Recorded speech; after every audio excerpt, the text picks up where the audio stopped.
Hey guys, this is Sahil Rana. Welcome you all to chat this YouTube channel. तो आज हमारा lecture 3 होने वाला। चैप्टर हमारा चल रहा था प्रोपगेशन ऑफ साउंड, और इस लेक्चर में हम लोग speed of sound in different media को जानेंगे। स्पीड ऑफ साउंड बेसिकली मतलब मीडियम्स पे किस तरह से डिपेंड करता है। Media is nothing but a plural of mediums. मतलब अगर आप एक मीडियम्स को ही मीडिया बोला जाता है। जैसे मोमेंटम का जो प्लूरल फॉर्म मोमेंटा होता है, उसी तरह मीडियम का प्लूरल फॉर्म है मीडियास। यानी अलग अलग मीडियाज में स्पीड ऑफ साउंड कैसे वेरी करता है, इसको जानता है। तो ऐसे जनरली कहा गया है कि स्पीड ऑफ साउंड हमारे दो चीज़ों पे डिपेंड करता है। ये जो स्पीड ऑफ साउंड है ये बेसिकली डिपेंड करता है सिर्फ दो चीज़ों पे। पहली जो चीज़ है वो है इलास्टिसिटी ऑफ मीडियम। ठीक है, इलास्टिसिटी ऑफ मीडियम, कि मीडियम कितना ज़्यादा इलास्टिक है, कितना ज़्यादा फ्लेक्सिबल है, काइंड ऑफ। ठीक है, और दूसरी चीज़ बोल सकते हैं डेंसिटी पर। ठीक है, दूसरी चीज़ डेंसिटी, एक मिनट, दूसरी चीज़ हम कहेंगे कि डेंसिटी ऑफ मीडियम, यानी मीडियम कितना ज़्यादा डेंस है या कितना कम डेंस है। ठीक है, इन दो चीज़ों पर डिपेंड करता है। तो अगर आप इन दोनों चीज़ों को कंबाइन करेंगे, ठीक है, इन दोनों चीज़ों को अगर आप कंबाइन करेंगे तो वेलोसिटी ऑफ या speed of sound will be like root under E upon P. It will be like root under E upon P. अब देखो यहाँ पे ई क्या है और पी क्या है। ठीक है, पी नहीं, बेसिकली पी नहीं, रो। ठीक है, रो यहाँ लिखते हैं, रो। ठीक है, तो रो को लिखा जाए तो ई जो हमारा है ये है मॉड्यूलस ऑफ इलास्टिसिटी। ये क्या है हमारा? Modulus of elasticity. ठीक है, यानी बेसिकली आप सिंपल भाषा में बोल सकते हो modulus of elasticity is like her medium, कोई भी मीडियम कितना ज़्यादा इलास्टिक है, कितना कम इलास्टिक है, या कितना ज़्यादा वो स्ट्रेच हो रहा है या नहीं से हो रहा है, या उसके पार्टिकल्स कैसे हैं। तो मॉड्यूलस ऑफ इलास्टिसिटी बेसिकली उसका एक मेजरमेंट है। ठीक है, ये बेसिकली क्या है? Modulus of elasticity is nothing but a measurement. ठीक है, मेजरमेंट फॉर लाइक इलास्टिसिटी। ठीक है, इलास्टिसिटी का एक तरह का मेजरमेंट को हम लोग मॉड्यूलस ऑफ इलास्टिसिटी बोलते हैं। And then this rho, this is what? Rho. तो डेंसिटी ऑफ मीडियम, और you can simply say rho. तो velocity of sound will depend on this. ठीक है, तो हमारा एक फॉर्मूला बन के आ रहा है ई अपॉन रो। ठीक है, तो ई upon row it is a theoretical, ये थ्योरिटिकली है बट एक्सपेरिमेंटली कुछ और है। अभी जानेंगे। थ्योरिटिकली जब वैल्यूज निकली थी तो बहुत कम आई थी, लेकिन जब एक्सपेरिमेंटली वैल्यूज को निकाली गई तब वैल्यूज बहुत डिफरेंट आने लगी। ठीक है, उसको भी जानेंगे। तो ई हमारा मॉड्यूलस ऑफ इलास्टिसिटी है, और ये रो हमारा डेंसिटी ऑफ मीडियम है। ये क्या है हमारा? Density of medium. हमारे मीडियम की जो डेंसिटी है उसके बारे में ये बात करता है, ये रो उसकी बात करता है। अब देखा जाए, अब देखोगे ये जो ई है, ये जो हमारा मॉड्यूलस ऑफ इलास्टिसिटी, ये दो तरीके का होगा। अगर मान लो तुम्हारा जो मीडियम है वो सॉलिड है, तो सपोज यू, मतलब तुम एक आयरन के पीस के थ्रू साउंड को ट्रैवल कराना चाह रहे हो, या किसी सॉलिड ऑब्जेक्ट के थ्रू जब साउंड को ट्रैवल कराना चाहोगे, तो हम जो मॉड्यूलस ऑफ इलास्टिसिटी लेंगे उसको हम लोग यंग्स मॉड्यूलस बोलेंगे। क्या बोलेंगे? Young's modulus. ठीक है, यंग जैसे कि तुम लोग हो, मैं भी हूँ। ठीक है, जवान लोग, तो सिंपली सॉलिड के थ्रू यंग्स मॉड्यूलस को। ठीक है, और जवानी में बहुत सारी चीज़ें होती है। ठीक है, नंबर 2, और सॉलिड्स में हो गया यंग्स मॉड्यूलस। और अगर आपका फ्लूइड मीडियम है, फ्लूइड्स सिंपली मीन्स अगर कोई लिक्विड है या कोई गैसेस के थ्रू अगर आप साउंड को पास कर रहे हैं, जैसे आप पानी के थ्रू साउंड को पास कराना चाहो, आप गैसेस लाइक एयर के थ्रू, ठीक है, उसके थ्रू साउंड को पास कराना चाहो, वैक्यूम में नहीं होगा। सिंपल। और एक और चीज़, ये वी की वैल्यू हमें पता है, वी इन एयर हमारा जानते होगे 330 मीटर्स पर सेकेंड है, तुम्हारे बुक्स में भी दिया होगा। तो फ्लूइड्स या लिक्विड्स या गैसेस के थ्रू अगर आप पास कराना चाहो तो उसके लिए जो इलास्टिसिटी जो लेते हैं, जो कांस्टेंट लेते हैं, वो यंग्स मॉड्यूलस नहीं होता है। ठीक है, सॉलिड के लिए यंग्स मॉड्यूलस होता है, बट अगर आपका फ्लूइड आ गया, लिक्विड या गैसेज आ गया, तो उस केस में हम लोग जो मॉड्यूलस लेते हैं वो होता है बल्क मॉड्यूलस। वो क्या होता है? Bulk modulus. ठीक है, हर मीडियम का अपना ही एक यंग्स मॉड्यूलस होगा, हर मीडियम का अपना ही एक बल्क मॉड्यूलस होगा। ठीक है, अगर मीडियम फ्लूइड है, या आई मीन अगर मीडियम फ्लूइड है, इट मीन्स लिक्विड है या गैसेस है, तो वो उस मीडियम का जो बल्क मॉड्यूलस होगा उसको यहाँ पर वैल्यू रखेंगे, उसकी वैल्यू यहाँ रखेंगे, नीचे डेंसिटी लिख देंगे, वो जो भी मीडियम है उसकी क्या डेंसिटी रही है। ठीक है, तो इन सब चीज़ों पर ये डिपेंड करता है। ठीक है, तो अब यहाँ से कहानी थोड़ी सी चेंज होगी, क्योंकि अब यहाँ पे न्यूटन की एंट्री होती है। चलो उनकी एंट्री कराते हैं, इसको मिटाते हुए। अब आते हैं हमारे आइजैक न्यूटन ने, इन्हें यहाँ पर भी एंट्री मारी। ये आइजैक न्यूटन वही है जिन्होंने लॉज ऑफ मोशन बताए थे, इक्वेशंस ऑफ मोशन आप पढ़ते हो। ठीक है, तो आइजैक न्यूटन, अब देखो उन्होंने क्या बताया कि ये जो है v is equal to root under E upon rho. ठीक है, root under E upon rho, ये तो सही है, यहाँ तक तो सही है। ई हमारा मॉड्यूलस ऑफ इलास्टिसिटी है, ठीक है, मॉड्यूलस ऑफ इलास्टिसिटी है, ठीक है, क्लियर। चलो अब इन्होंने ये बताया कि सपोज मेरे को किसी गैसेस में, किसी गैस के थ्रू मेरे को साउंड को ट्रैवल कराना है, ठीक है, एक मिनट, ये वायर मान लो किसी गैस के थ्रू साउंड को ट्रैवल कराना है, तो जैसे मान लो एक मीडियम है, लेट सपोज एयर को ही अगर मान लो वो मीडियम, तो एयर जो होगा, ठीक है, तो सपोज हम लोग एयर को ले रहे हैं एज अ मीडियम, एयर को हमने मीडियम ले लिया। अब इस केस में हम क्या करेंगे कि जो हमारा अगर टेम्परेचर को कांस्टेंट रख देते हैं, टेम्परेचर को कांस्टेंट रख देते हैं, तो जो स्पीड ऑफ साउंड जो होगा, ये जो ट्रैवल करेगा, तो ये आइसोथर्मल हो जाएगा, आइसोथर्मल चेंज होगा यहाँ पर किसी तरह, ये आइसोथर्मल चेंज होगा, यानी कि मतलब टेम्परेचर का कोई लेना देना है, बेसिकली टेम्परेचर ना बढ़ने वाला है ना टेम्परेचर घटने वाला है, एकदम कांस्टेंट टेम्परेचर पे अगर हम ये चीज़ करते हैं, अगर एक कांस्टेंट टेम्परेचर है और जो मीडियम है मेरा एयर है या फिर कोई भी गैसियस मीडियम है, कोई भी गैसियस मीडियम है, तो उस केस में होता क्या है कि जो आपका ई होता है ना, मॉड्यूलस ऑफ इलास्टिसिटी होता है, ये इसको हम लोग प्रेशर के इक्वल लिख सकते हैं, इसको हम लोग किसके इक्वल लिख सकते हैं, प्रेशर पी के इक्वल लिख सकते हैं, ठीक है। तो चलो पी के इक्वल लिख देते हैं, तो V is equal to under root P upon rho, ठीक है, पी अपॉन रो, और कैलकुलेट भी कर लेते हैं ना, हमें पता है कि V ऑफ एयर होता है 330 मीटर्स पर सेकेंड, जो कि एक्सपेरिमेंटली कैलकुलेट किया गया, ये हमारा एक्सपेरिमेंटल वैल्यू। अब यहाँ पर थ्योरेटिकल वैल्यू को देखा जाए कि क्या होता है, तो ये हमारा प्रेशर की वैल्यू, अब प्रेशर की वैल्यू एट NTP, ठीक है, eight normal temperature and pressure, normal temperature and pressure NTP पर देखते हैं, जो प्रेशर की वैल्यू होती है 1.01 इंटू 10⁵ पास्कल होती है, और नीचे जो हमारा डेंसिटी, ये डेंसिटी आप जिस मीडियम की लो, तो हमने एयर लिखा है तो हम लोग यहाँ पे लिखेंगे क्या, एयर। अब यहाँ पर एयर की डेंसिटी 1.29 के अप्रॉक्स होती है, ठीक है, 1.29 kg पर मीटर क्यूब, और ये हमारा हो जाएगा इतना पास्कल, और इन दोनों का रूट निकाल देंगे। अब जब ये रूट निकाला गया तो ये वैल्यू लगभग 79 था एक्चुअली, ठीक है, तो 279 सॉरी, तो 279 मीटर्स पर सेकंड के अप्रॉक्स ये वैल्यू आता है किसका, velocity of sound in air. अब यहाँ पर देखो कि ये तो 279 आ रहा है, ठीक है, 290 कंफ्यूजन हो गया, तो 279 मीटर्स पर सेकंड हमारा वैल्यू आ रहा है कैलकुलेट करने के बाद, मैंने कैलकुलेट तो किया नहीं। अब देखो वेलोसिटी और एयर में वेलोसिटी होती है 330, तो यहाँ पर ये तो डिफरेंस क्रिएट हो रहा है, तो मतलब ये क्या गलत है, मतलब ये कहीं ना कहीं ये गलत है, या तो ये थ्योरेटिकल वैल्यू उतनी सही नहीं आ रही, नहीं आए। अब देखो, अब थोड़े से चेंजेस और आए, क्योंकि अब आ गए हमारे लाप्लेस। देखो लाप्लेस भी एक साइंटिस्ट है, लाइक न्यूटन, आइजैक न्यूटन जैसे साइंटिस्ट थे, उन्होंने ये चीज़ें बताई, तो इन चीज़ों को करके हमारा आंसर जो था वो 279 के अप्रॉक्स आने लगा। तो उसी के बाद लाप्लेस ने कहा कि नहीं हम लोग ये चीज़ नहीं करेंगे, हम लोग क्या मानते हैं ना कि ये जो हमारा चेंज है ये आइसोथर्मल ना होकर के एडियाबैटिक है। इन्होंने कहा कि इसको आइसोथर्मल ना लेके एडियाबैटिक ले लो, काम हो जाएगा। तो बोले कि अच्छा ऐसा है, तो चलो ले लिया जाए। तो अब इन्होंने बताया कि अब इसको हम लोग एडियाबैटिक मान लेते हैं। तो एडियाबैटिक मानेंगे यानी कि यहाँ पर टेम्परेचर तो कांस्टेंट रहेगा, बट उसके साथ साथ किसी भी तरह का कोई एक्सचेंज नहीं होगा, ठीक है, किसी भी तरह का कोई भी एक्सचेंज नहीं होगा किसी भी काइंड ऑफ पार्टिकल के, यानी कि एडियाबैटिक यानी टेम्परेचर कांस्टेंट यहाँ पे होगा एकदम दुनिया से कटा हुआ, समथिंग लाइक। तो हमारा velocity in air, velocity of a medium, सिर्फ v ही लिखते हैं अभी, तो v will goes like root under this symbol gamma and p upon density, ठीक है, तो this symbol gamma and p upon density. आप बोलोगे ये क्या है सर, तो ये है स्पेसिफिक हीट, ठीक है, स्पेसिफिक हीट, यानी कि आप स्पेसिफिक हीट कांस्टेंट भी साथ में डाल दो उस टेम्परेचर पे, specific heat constant at T temperature जो भी आपने फिक्स रखा है, ठीक है, मैंने जो भी टेम्परेचर फिक्स रखा है उसके नॉर्मल टेम्परेचर एंड प्रेशर, ठीक है, तो नॉर्मल टेम्परेचर और प्रेशर के लिए हम लोग एक टी, एक स्पेसिफिक वैल्यूज को रखेंगे, उसके बाद फिर प्रेशर की वैल्यू जो कि इतनी है उसको रखेंगे, फिर 1.29 को रखेंगे, ठीक है, इन सारी वैल्यूज को एक बार रखते हैं, ठीक है, इधर साफ किया जाए, इधर हम मिटा सकते हैं, इधर मिटाया जाए, आप लोग पॉज करके नोट करते रहना, तो फिर लेटर ऑन हम यही चीज़ें कैलकुलेट करेंगे। तो v will goes like root under, और ये हमारे गामा की वैल्यू जो NTP पर होती है 1.4 के अप्रॉक्स होती है eight normal temperature and pressure, ये नॉर्मल टेम्परेचर और प्रेशर पे जो गामा की वैल्यू होती है ये 1.4 के अप्रॉक्स आती है, सिंपल, ये याद रखना, ठीक है। तो gamma will go like 1.4 into 1.01 into 10⁵ upon 1.29, ठीक है।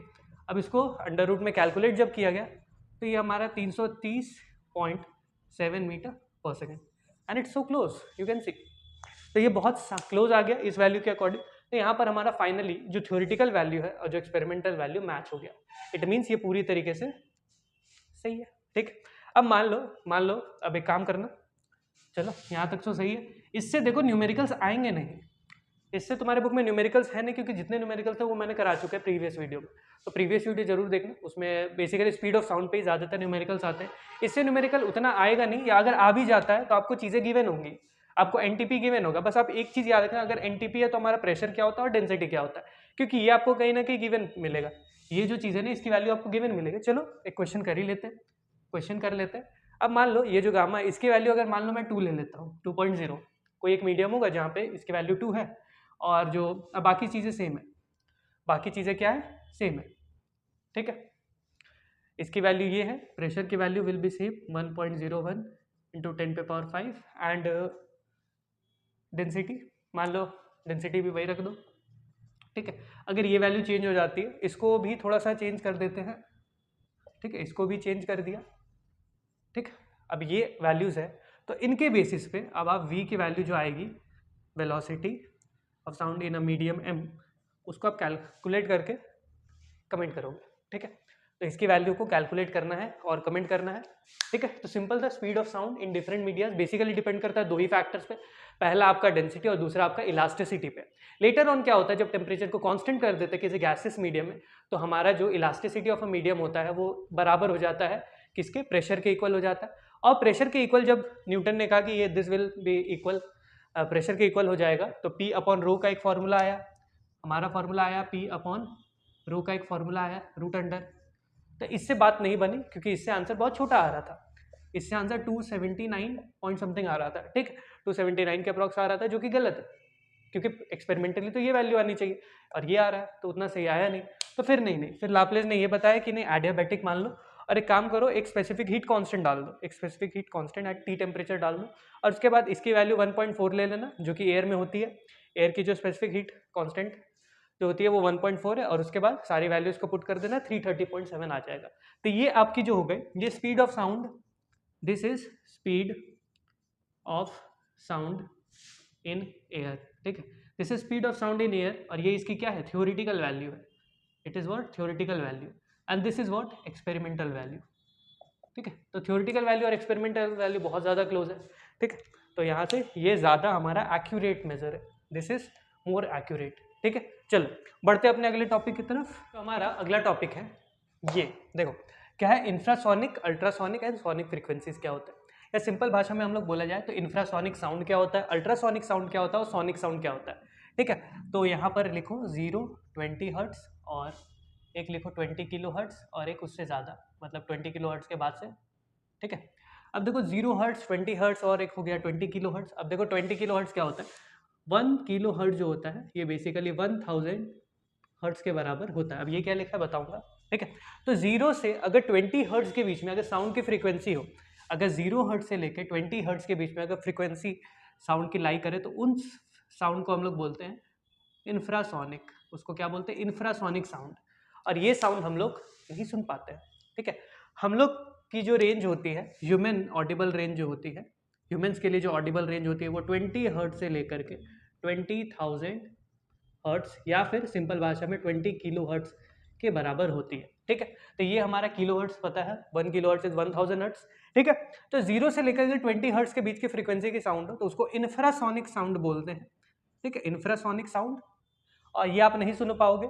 और 20 हर्ट्स से लेकर 20,000 हर्ट्स वाली जो साउंड होती है इसको हम लोग सोनिक साउंड बोलते हैं, इसको हम लोग क्या बोलते हैं, सोनिक साउंड, ठीक है। सोनिक, ना बहुत ज़्यादा ही फ्रीक्वेंसी वाला साउंड या ना बहुत कम फ्रीक्वेंसी वाला साउंड, ये क्या हो गया, सोनिक साउंड। अब सोनिक साउंड जो होगा इसे आप सुन भी सकते हो और इसे आप प्रोड्यूस भी कर सकते हो।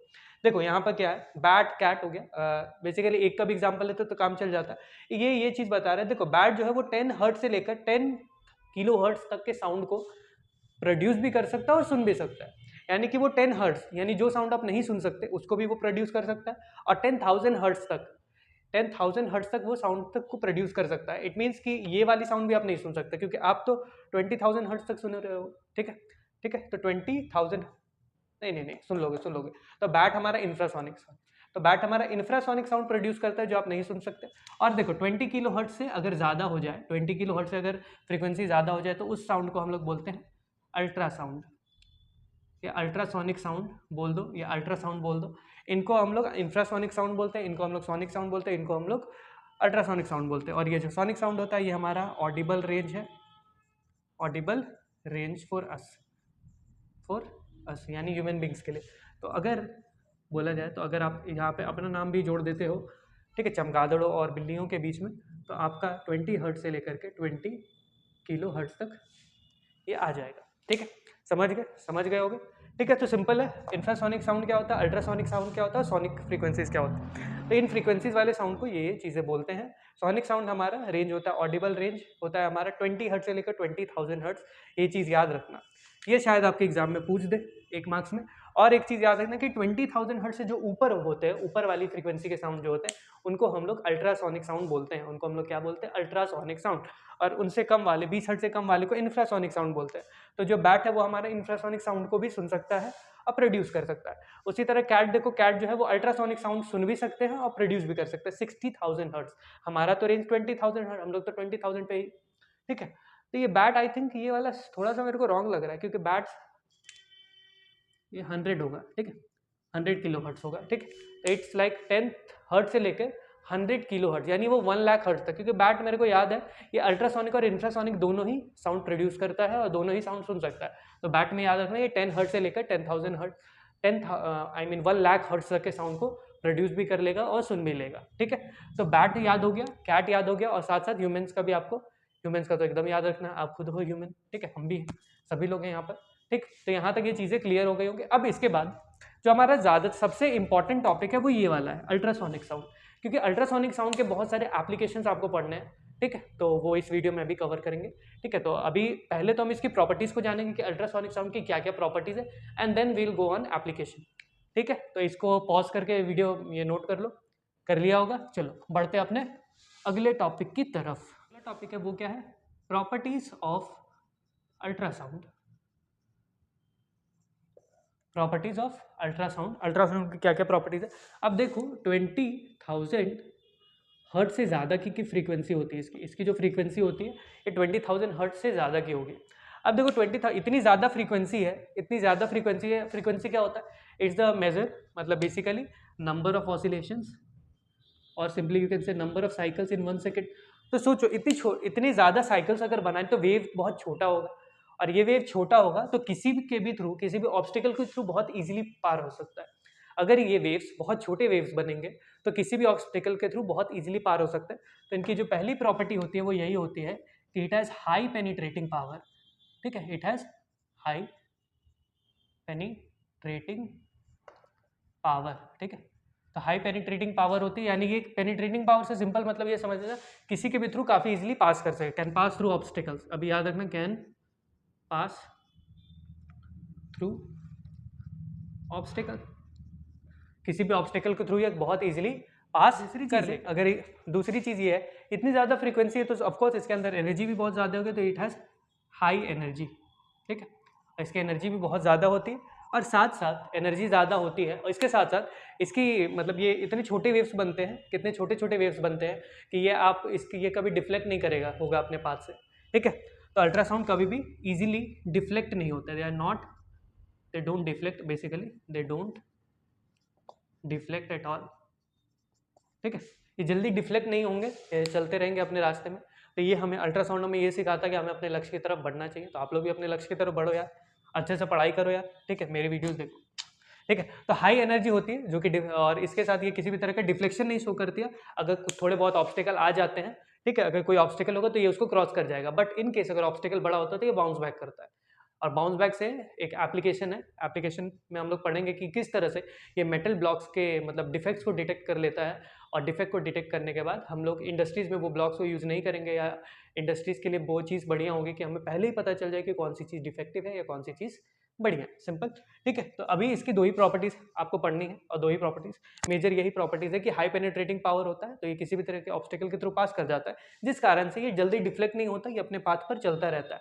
आप भी अपने पाथ पर चलते रहो, मेहनत करते रहो। ठीक है, एक दिन सफलता जरूर मिलेगी। और इसके साथ साथ इसके अंदर हाई एनर्जी होती है। ठीक है, इन वेव्स के अंदर हाई एनर्जी वेव्स है, इस क्या है, हाई एनर्जी वेव्स है। अब हम लोग जानते हैं, अब हम लोग जानेंगे इसके कुछ कुछ एप्लीकेशंस। ठीक है, एप्लीकेशन ऑफ अल्ट्रासाउंड। तो पहला इसका एप्लीकेशन है, ये हमारा कार्डियोग्राफी में काम आता है। ये हमारा क्या करता है, कार्डियोग्राफी में काम आता है। कार्डियोग्राफी क्या चीज़ है, बेसिकली ये हार्ट की इमेज को बनाता है, या बेसिकली बहुत सारे ऑर्गन जो होते हैं हमारे बॉडी के, अलग डिफरेंट डिफरेंट ऑर्गन्स की इमेजिंग में काम आता है, कार्डियोग्राफी में काम आता है। या सिंपल भाषा में बोला जाए तो इमेजिंग ऑफ ऑर्गन्स। ठीक है, ऑर्गन्स कौन से वाले, इंटरनल ऑर्गन्स। ठीक है, हाथ पैर नहीं, ठीक, इंटरनल ऑर्गन्स, हार्ट, लंग्स की, किडनीज। ठीक है, सेकेंड चीज कार्डियोग्राफी में काम आता है। उसके साथ साथ ये किडनी स्टोन को भी डिटेक्ट करने में हेल्प करता है। ये क्या करता है, किडनी स्टोन को भी डिटेक्ट करता है। ठीक है, helps in detecting kidney stone so that उस किडनी स्टोन को वहां से हटाया जा सके और पेशेंट तंदुरुस्त हो। आप लोग भी तंदुरुस्त रहा करो, अच्छा खाना खाओ, जिम जाइए, अच्छी बॉडी बनाइए। तो किडनी स्टोन को डिटेक्ट करता है और लेटर ऑन उसको हटाने में, लेटर ऑन उसको डॉक्टर्स डायग्नोसिस करके हटा लेते हैं। पहली चीज़ क्या है, कार्डियोग्राफी में काम आता है, यानी कि ऑर्गेन्स की इमेजिंग करने में। स्पेशली कार्डियो से रिलेट करता है हमारा हार्ट, तो हार्ट से ज़्यादा रिलेटेबल होगा ये कि हार्ट की इमेजिंग में हेल्प करता है। ठीक है, किसी भी तरह का अगर कोई भी कार्डियोवास्कुलर काइंड ऑफ डिजीज हो जाए या कार्डियोवास्कुलर डिसऑर्डर्स हो जाए। ठीक है, थर्ड चीज़ जो है ये डिटेक्ट करता है at industry level, it detects the defect in metal blocks. अगर मान लो मेरे पास कोई एक मेटल ब्लॉक है और उसमें माइन्यूट क्रैक्स भी है ना, अगर बहुत छोटे छोटे क्रैक्स भी है तो उनको भी ये डिटेक्ट कर लेता है। होता क्या है कि अगर मान लो ये एक मेटल ब्लॉक है और इसमें छोटे छोटे बहुत माइन्यूट से क्रैक है, तो अगर अल्ट्रासाउंड इनको हिट करता है, अल्ट्रासाउंड अगर इनको हिट करेगा तो वो रिफ्लेक्ट कर जाता है। तो वो क्या करेगा, रिफ्लेक्ट कर जाएगा। और जब वो रिफ्लेक्ट करेगा तो इस तरफ हम अल्ट्रासाउंड, क्योंकि हम तो सुन नहीं सकते ना, तो हम लोग अल्ट्रासाउंड के एक रिसीवर को रख देंगे, अल्ट्रासाउंड के एक रिसीवर को रख देंगे। तो वो रिसीवर क्या करेगा ना, वो रिसीवर क्या करेगा, वो डिटेक्ट कर लेगा, अरे यार अल्ट्रासाउंड मैंने इधर से भेजा उधर से वापस आ रहा, इसका मतलब इसमें कुछ तो गड़बड़ है, कुछ तो गड़बड़ है भाई। ठीक है, तो ये अल्ट्रासाउंड रिसीवर है जो कि क्या करेगा, अल्ट्रासाउंड को रिसीव करेगा और मेरे को बता देगा कि एक्चुअली अल्ट्रासाउंड बाउंस बैक हो रहे हैं, अल्ट्रासाउंड जो आप भेज रहे हो ना वो बाउंस बैक हो रहा है। ठीक है, तो ये डिटेक्ट करता है डिफेक्ट इन मेटल ब्लॉक्स। उसके साथ साथ SONAR, ठीक है, सोनार आर। ठीक, तो सोनार में ये यूज होता है। तो बेसिकली ये साउंड नेविगेशन, ठीक है, ये इसका जो फुल फॉर्म होता है basically sound navigation and ranging होना चाहिए आई थॉट। ठीक है, बहुत गंदा राइटिंग है मेरा, कभी कभी तो लगता है इतना गंदा राइटिंग किसका ही होगा। ठीक है, तो साउंड नेविगेशन एंड रेंजिंग। ठीक है, तो साउंड नेविगेशन एंड रेंजिंग में इसका यूज करते हैं। ये बेसिकली आपका लगा होता है शिप्स पर। ठीक है, ये कहाँ पर होता है, शिप्स पर। तो अगर आप जैसे एक शिप पर, बहुत बड़ी सी शिप है तो उसमें बैठोगे, तो ये क्या करते हैं ना, अपने ये शिप जहाँ पर भी चल रहा है, सपोज इस सरफेस पे चल रहा होगा, तो ये अपने से कितने नीचे डिस्टेंस में जो भी ऑब्जेक्ट है उसको डिटेक्ट करता है कि जो ऑब्जेक्ट है अगर वो नीचे है, सपोज यहाँ पर अगर नीचे कोई ऑब्जेक्ट है तो वो इस शिप से कितनी नीचे है, बेसिकली डिस्टेंस को मेजर करता है। या बेसिकली डेप्थ ऑफ ओशन को मेजर करने में काम आता है। ये बेसिकली किस में काम आएगा, डेप्थ में, ये डेप्थ को मेजर करने में काम आएगा। ठीक है, तो अगर तो हो सकता है कि टाइटैनिक जैसा क्रैश ना हो। ठीक है, जैसे टाइटैनिक क्रैश कर गया था, क्योंकि उस टाइम में भी शायद सोनार नहीं होगा, या अगर होगा भी तो पता नहीं, लेट इट बी। तो इस तरह के मतलब कोई भी अगर ऑब्स्टिकल आता है सरफेस के नीचे, ओशनिक क्रस्ट के नीचे अगर किसी भी तरह का कोई ऑब्स्टिकल आता है, देन ये उसको डिटेक्ट कर लेगा और साथ साथ सी की डेप्थ को भी बताएगा। क्योंकि होगा क्या, ये अगर मान लो यहाँ पर अगर शिप है, दोबारा से बता रहे हैं, यहाँ पर शिप है तो ये साउंड वेव्स को भेजेगा और फिर साउंड वेव्स रिफ्लेक्ट होकर वापस आएंगे। तो जाने और आने में ये 2 डिस्टेंस ट्रैवल करेगा। ठीक है, 2 डिस्टेंस, और इसका कुछ टाइम होगा। यहाँ पे हम लोग ट्रांजिस्टर लगा देंगे जिससे ये क्या करेगा, टाइम को पता कर लेगा कितने टाइम बाद अल्ट्रासाउंड आ रहा है। तो अल्ट्रासाउंड कितने टाइम बाद आ रहा है वो टाइम मेरे को पता चल जाएगा, टोटल डिस्टेंस मेरे को पता चल जाएगा। ठीक है, टोटल डिस्टेंस फिर निकालना है, तो जैसा कि हम जानते हैं speed is equal to distance by time, तो हम लोग उसकी स्पीड को फिक्स कर देंगे, अल्ट्रासाउंड की कोई एक स्पीड को फिक्स कर देंगे कि हाँ मेरे को इस स्पीड पर ये अल्ट्रासाउंड भेजना है। तो स्पीड हमें पता चल जाएगी, टाइम हमें बता देगा ट्रांजिस्टर।